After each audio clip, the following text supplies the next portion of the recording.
Philippine Embassy muling nagpaalala sa mga kababayan natin Pilipino sa Pilipinas na huwag tatanggap o huwag maniniwala kapag may nagre-recruit sa inyo papunta sa bansang Myanmar. Dahil sa umiiral na deployment ban sa nasabing bansa dahil sa tumataas na kaso ng mga nabibiktima ng illegal recruitment at ng human trafficking. Naalalahanan muli ng Philippine Embassy sa Myanmar ang mga Pilipinong naghahanap ng trabaho na huwag tumanggap ng kahina-hinalang alok sa Myanmar dahil may umiiral na deployment ban. Ito'y matapos iulat sa embahada ang pagtaas ng bilang ng mga Pinoy na nais magtrabaho sa naturang bansa. Sa advisory, nabatid na ang mga biktima ay nare-recruit gamit ang WhatsApp, Facebook at Telegram na hinihikayat bilang mga online scammer. Ang problema naman kasi sa Pilipinas, kaya marami mga Pilipino ang napupunta sa ibang bansa at nabibiktima ng illegal recruitment at ng human trafficking ay dahil kasabwat din nila ang mga immigration o ibang mga immigration officers sa NAIA. Kagaya ng 3 Pilipina na naharang sa nasabing paliparan na may mga daladalang peking dokumento, kontrata at pati nga ng UEC. Naharang sa NAIA ang 3 Pilipina na papuntang Cambodia para daw maging mga scammers.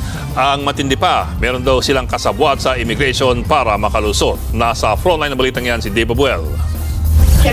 Bigong makalipad palabas ng bansa ang 3 babaeng yan nang maharang ng mga otoridad sa NAIA Terminal 3 sa Pasay. Papunta sana silang Hong Kong bilang mga turista.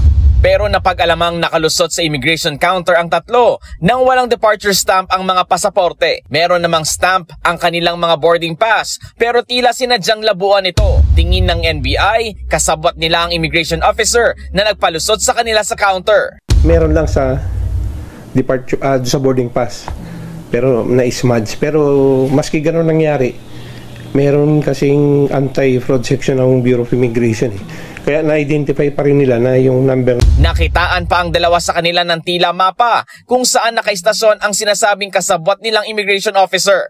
Inalaw niya ang nakitang departure stamp issued sa kanya. Nung nag-check kami, parang naka-out na ata Kasi parang pang-umaga. Meron din silang ipinakita mga overseas employment certificate pero napag-alamang peke ito.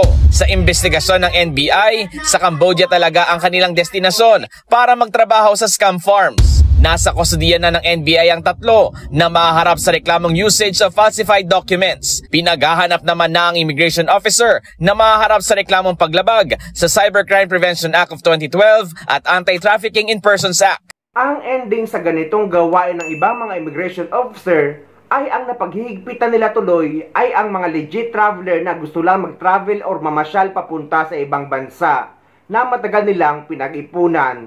Sila tuloy ang madalas na na-offload dahil sa kagagawa ng mga immigration officer na nababayaran sila ng mga illegal recruitment.